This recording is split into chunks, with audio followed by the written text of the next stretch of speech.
economy has gone through a very rough patch, but gradually we are coming out of that, the most difficult period. Of course, we saw the economy grow at 5.01% in the second quarter of this year, after growing just marginally by 0.11% in the first quarter of this year. So looking at that, one could say that the economy is gradually recovering. It looks like the worst is behind us. But then the recovery has to be, or the growth has to be at a much faster rate for us to begin to reduce the number of people who are going into poverty. Of course, the population, if you look at that growth rate, IMF is predicting the Nigerian economy grow about 2.6% this year. If it does succeed in growing at 2.6% this year, we will still be growing at a rate below our population growth rate, which means the incidence of poverty will continue to increase, level of deprivation will continue to increase. And we know all the things that go with a very poor or increasing poverty level in a society. But having said that, there is still some sense of relief that we are no longer in the negative, that the economy has bounced back to the positive. I also want to believe that the growth of 5.01% we saw in the second quarter of this year was largely influenced by the base effect, given how the economy contracted in the second quarter of last year.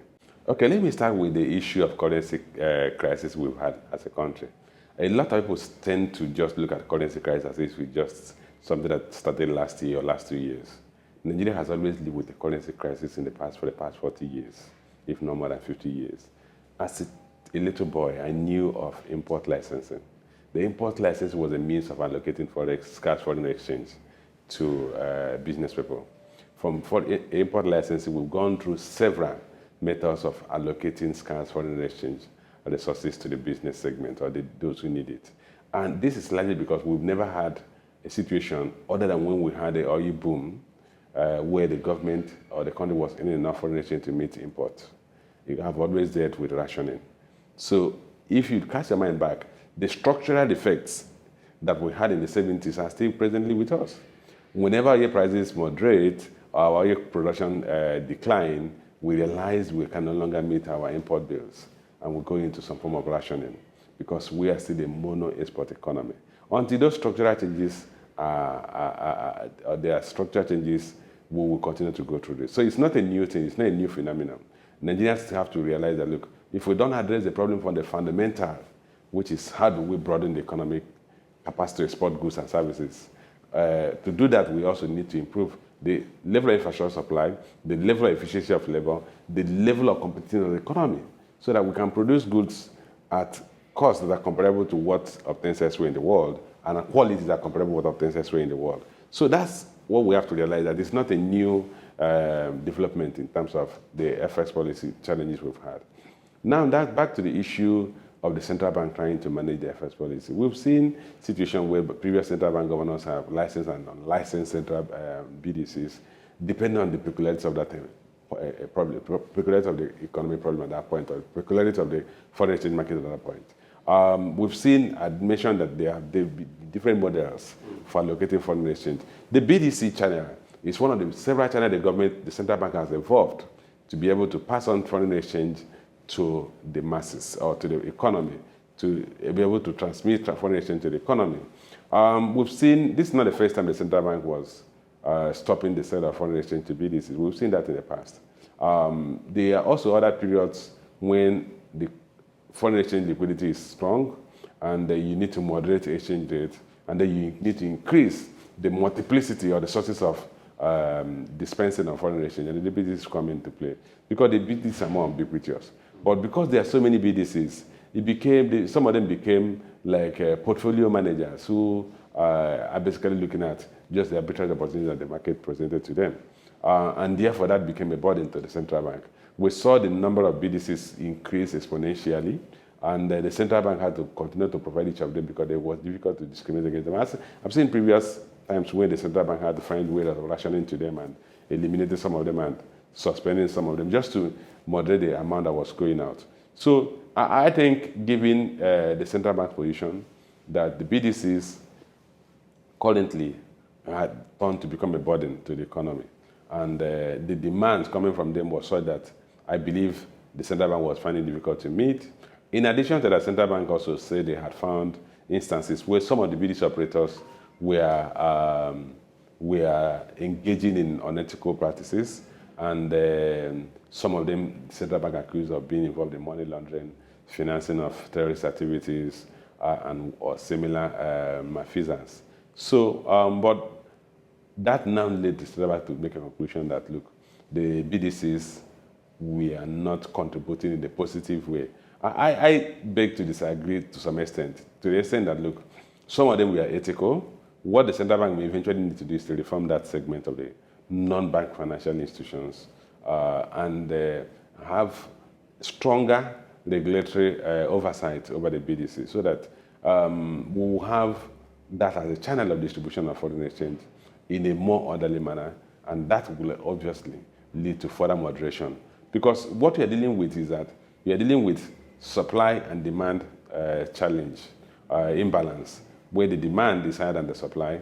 Then even if the supply improves, but the channel of delivery is narrow, and therefore those who need it cannot get access to it, you could have a challenge with price, because you could create artificial scarcity when there's certainly no scarcity. And that could be the reason why we saw a sharp increase in the parallel market rate when the BDCs were taken out. But I know the central bank has actually done a lot of work to improve the effectiveness of the banks acting as a final point of sale for foreign exchange to end users. The central bank has widened the bank's activities as it relates to invisibles, school fees, payment of school fees, which were the BDCs we are satisfying mostly, and some other invisible payments, PTA and BTA, personal travel allowance, and basic business travel allowance can easily be accessed from the banks.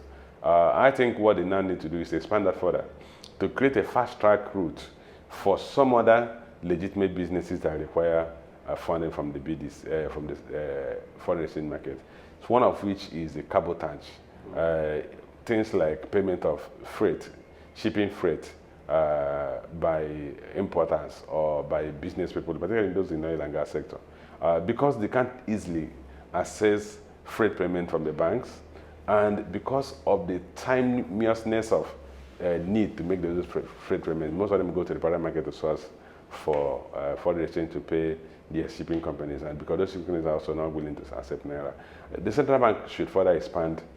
Once it can accommodate vessel freights, then the exchange in the private market will collapse, will crash, because that's the strongest single ticket demand in that market. The other demands are quite inconsequential, and they will not pose any major pressure in the foreign exchange market in that window. Well, interestingly, my belief, or I'm convinced, that the central bank is playing not just the role of monetary authority, it's also the part of the role of fiscal authority, because we have seen a lacuna from the fiscal side. So the central bank, like they said, nature abhors vacuum. We've seen a situation where, in instances where you should expect the fiscal authority to step in and provide support or come up with clear policies, and how in some sectors of the economy they've been weak. And that obviously has encouraged the central bank to try to fill those gaps so as to give the economy some breather. Without the central bank intervention in some of those sectors, like you just mentioned, agricultural sector, the manufacturing sector, central bank provided a lot of intervention funds, development finance initiative to the manufacturing sector. We have the BOI loans that are sub 5%, sub 9%, currently at 5%. Central bank has reduced the rate on its intervention from 9% to 5%. Central bank has asked the banks to grant forbearance to the creditors who may have been challenged as a result of COVID-19. Central bank set aside the 1 trillion naira for the real sector. Central bank set aside about 100 billion naira for the healthcare sector, a 50 billion naira for the small and medium scale enterprises, and another 50 billion, I think, for households that were most badly impacted by COVID. Then you've not heard the fiscal authorities do something tangible. The fiscal authority came up with a scheme of 3.4 trillion naira or so, but most of it was drawing from the central bank intervention funds, basically inclusion of the central bank intervention fund. Some of the areas you expected the fiscal authorities to come up strongly they don't seem they seem to be short on implementation. Issues like the survival fund, where the fiscal authority said they will provide funding to businesses that were most challenged by COVID-19 so that they can pay for payment of salaries and wages of their employees. I'm not aware, I know of any company that has benefited from such funding. So what we've seen is that the country's economy has been largely run by the central bank in the past couple of years, principally because the roles, the level of active involvement of fiscal authorities was missing, and the central bank did not fill those gaps. I don't know whether the economy could have come out of recession. If you look at the GDP growth rate, you realize the manufacturing sector was doing quite well, and I believe that was largely because many of them are enjoying sub-prime market interest rates for their loans, and that has cut down their cost of production or cost of business by reducing their cost of finance. Without that, maybe the economy would have come out of recession.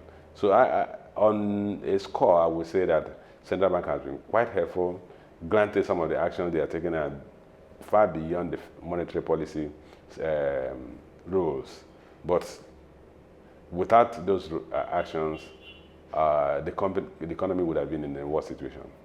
Okay, what I would say on the monetary policy is that it's a difficult thing to run an economy with one hand. Some of the monetary policies are more effective if you have a robust fiscal environment. So if you are running monetary policies and you don't have a supporting fiscal environment, you might need to sometimes adopt a trial method or trial approach, and you find that some of the policies are not as effective as they should be, because they are also a transmission channel for monetary policies. If those transmission channels are weak, then the monetary policies cannot be as effective as they should be. I'll give you a classical example. We've seen situations where the fiscal side of the economic management spectrum has been weak in terms of revenue generation. The government has been running up huge budgetary deficits, and the monetary authorities have to now use monetary policies to manage the excess liquidity that are engendered by excessive fiscal deficit that is funded by ways and means. So you find that situation where we have had a balanced fiscal framework, and the fiscal authorities are either borrowing on short-term basis and paying back to the central bank. Central bank will not have the need to keep interest rates low, and at a period when you have inflation and high inflation rate. Central bank would have focused more on its primary objective of maintaining price stability, which is maintaining interest rate stability, exchange rate stability, and credit stability. You have exchange rate, interest rate, and but unfortunately, because of the weaknesses in the fiscal framework, some of the actions of the fiscal authorities or some of the inactions of the fiscal authorities put reverse pressure on the monetary policies that lead to some unintended or unsavory policies that are meant to actually moderate the impact of the weaknesses in the fiscal framework. Just like I said, if you have deficit budget and those are ballooning and are being funded by ways and means, then you have excess liquidity in the economy. That excess liquidity will put pressure on interest rate. We put pressure on inflation rate. Okay, and you put pressure on exchange rate. So to cut down those pressures, so to moderate the depreciation of the currency, the central bank has adopted mop-up approach. And ordinarily a mop-up approach, ideal or conventional monetary policy would have been to increase interest rates. But if you increase interest rate, the economy will be in more difficulties. So the central bank has to use unconventional tools to take out liquidity from the economy, such as special treasury bills, special bills to take out liquidity out of the economy, increasing the cash reserve ratio of the banks. Okay, and ordinarily, this shouldn't have been if we had a more balanced, like I said, fiscal framework. So the central bank is doing an unenviable job of managing an economy in this period in time, managing all the intricacies of a weak economy, ensuring you do not have excessive inflation rate as a result of excessive liquidity caused by federal government borrowing by ways and means. At the same time, moderating exchange rate. And some of these things are difficult to achieve at the same time.